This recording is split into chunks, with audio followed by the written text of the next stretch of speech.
This week, What the Papers Say is presented by Peter Hitchens of The Express. Good evening. This is the week when we try to remember that real men left all that was dear to them and walked trembling into real gunfire so that we could live in peace and freedom. A moment you might have thought for a bit of solemnity and dignity. People can get into trouble if they don't appear dressed for the occasion. Worst foot forward. Labour leader Michael Foot caused a storm when he turned up at the Cenotaph for Sunday's remembrance service wearing a green donkey jacket. 16 years later, the Prime Minister's children didn't turn up in donkey jackets, but they still got a dressing down. Get those kids to bed earlier, Tony. They yawn at poppy service. All three of the Premier's youngsters, dressed in casual clothes, seemed tired and indifferent as they watched the ceremony in Whitehall. Downing Street's propaganda commandos immediately stormed in. Had they been part of the event, they would have dressed for it. They were as surprised as anyone to suddenly find themselves on the balcony. But even these wizards of spin cannot deny a photograph, and commentators fell upon the Blair brood's dress sense like lionesses upon a nice, fresh antelope. Alexandra Shulman, the editor of Vogue, knows a thing or two about the science of style. When the Blair children are taken to the Cenotaph in sweatshirts, Cherie and Tony are doing more than demonstrating they can't face having a battle over clothes first thing on Sunday morning. They are showing the country that they are cool. Cool? On Remembrance Sunday? Cool about such things because New Labour is relaxed, child-friendly and real. But she still wasn't happy about it, nor was Jennifer Selway in The Express. What should our children wear on the big occasion? She yearned for the simpler days of school uniform, but let the Blair boys go with a mild ticking off. My own choice, even accepting that they were there in an unofficial capacity, would have stopped short of a collar and tie, but I would have avoided the slogans on the sweatshirts. Trivial stuff? I'm not so sure. Often it's the little things that turn out to matter most. Take Tuesday. Every Fleet Street paper wore a poppy on its masthead, except for two. The Guardian perhaps shares the Irish president's view that the poppy is a symbol of British militarism and imperialism. As for the Mirror, they knew it was an important day. 11, 11, 11. Remember them today. Yet instead of a Flanders poppy, the Mirror proudly bore a yellow ribbon for someone who seemed to matter more to them than the dead of 2 world wars. Freed! In Flanders fields, the yellow ribbons grow, do they? And every little breeze still whispers Louise. On Monday, a great debate opened on an issue of vital importance to every man, woman and child in this country. Not that he would have known from the following day's unpopular papers. Louise Woodward is set free. No, not that debate. A compassionate conclusion. Oh, please, not Louise. Louise Woodward Look, we'll talk about it later, I promise. is freed. Surely, this country used to have journals of record, papers that took the big issues seriously, papers that looked down on disreputable tabloid hacks like me. Wasn't there even one called The Independent, which dismissed royal stories in a paragraph and prided itself on its lofty ideals? Out! Sensation as Woodward is freed by judge after courtroom thriller. There must have been some other independent. But back to that debate I mentioned earlier. Disaster for Hague as business bosses back Blair over EMU. Euro's the way to go. Britain's bosses snubbed the Tories over a single currency yesterday.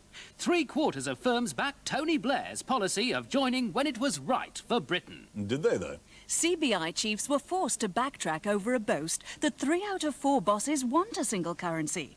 Director General Adair Turner admitted 2 out of 3 companies failed to return questionnaires on their opinions. And in The Express? Small firms unite against the euro. In the EX poll, a massive 95% voted against Britain adopting the euro. So not quite such a simple story. All to play for in the promised referendum, you might think. But the Chancellor seems to have decided that the result doesn't matter. Brown plans to help businesses work in euros. Gordon Brown announced plans that could permit companies to file their accounts, issue shares and pay taxes in euros. Hey, but I thought we would only have to use this funny money after it had won the full-hearted consent of the British people. As part of his campaign to promote UK entry into European Economic and Monetary Union. Ah, now I understand. It's one of those campaigns where the government have decided the result in advance, in the hope that the opposition will curl up and die in the meantime. Well, good to know he's got the backing of the Mirror, where there's a precedent for supporting a government that's hopelessly wrong. It is peace. Hitler accepts new plan and withdraws ultimatum. That was the Mirror's account of the Munich Pact, which handed Czech defences and arms factories to Hitler a year before World War II. Were they critical of this? Not exactly. Reason has won over force, thanks to Mr. Chamberlain's courage and persistence. Winston Churchill described the same event as a total and unmitigated defeat. But it wasn't just the Mirror in favour. My own newspaper, The Express, still has some explaining to do about its headline the same day. Peace. The Daily Express declares that Britain will not be involved in a European war this year or next year either. Most of the other papers took a similar line, proving 2 points. The more united Fleet Street is, the more likely it is to be wrong. And when it comes to Europe, it can get it very wrong indeed. The past, of course, is another country, and they do things differently there, just as they do in the United States. Matthew Eapen lived 262 days. Louise Woodward served 279 days. Justice? The American press, too, was filled with you-know-who. And what a difference 3,000 miles make. Killer goes free as Judge Ito, Zobel, caves into fan club justice. Judge Ito, you'll remember, was the O.J. Simpson judge. The reporter is Andrea Pezera from the New York Post. Massachusetts Judge Hiller Zobel, a man so clearly influenced by publicity as to be unworthy of sitting on a piano bench, has issued a get-out-of-jail-free card to a convicted murderess. A grown woman who shook the life out of an 8-month-old infant is free to kill again. Now, that would go down in the famous Rigger pub in Elton, like, well, rigor mortis. The Boston Herald sympathized with Matthew Eapen's parents. What other message can they take from this? That the loss of one tiny little life isn't much more important than, say, the theft of a car or passing a bad check? Which gives you some idea of how things might have been if Louise had been an American and Matthew a brave British baby. Funny, isn't it, how national sentiment is still so important in the global village? But back home, wasn't Louise a handy smokescreen for New Labour, New Sleaze? Labour admits £1 million gift by racing boss. Labour insists the donation by Formula One's Bernie Ecclestone had no influence over their decision to exempt his sport from the ban on smoking sponsorship. Others weren't so sure. Come to Labour country. Government warning. Banning cigarette advertising can seriously damage your wealth. When Bernie's generosity finally became public knowledge, it sent New Labour into a tailspin. The Telegraph's Boris Johnson is your commentator. And as they come now into the Downing Street chicane, Blair takes it. He does. He takes it on the inside from Ecclestone. And, oh my word, Ecclestone is coming back fast, and I cannot believe it. What is Blair doing? The leader has done a U-turn. He's done a 180-degree turn right slap in the middle of the Whitehall hairpin. Yes, Tony promised to pay back the money, but coughing up the cash may not be so easy. Labour too broke to repay £1 million.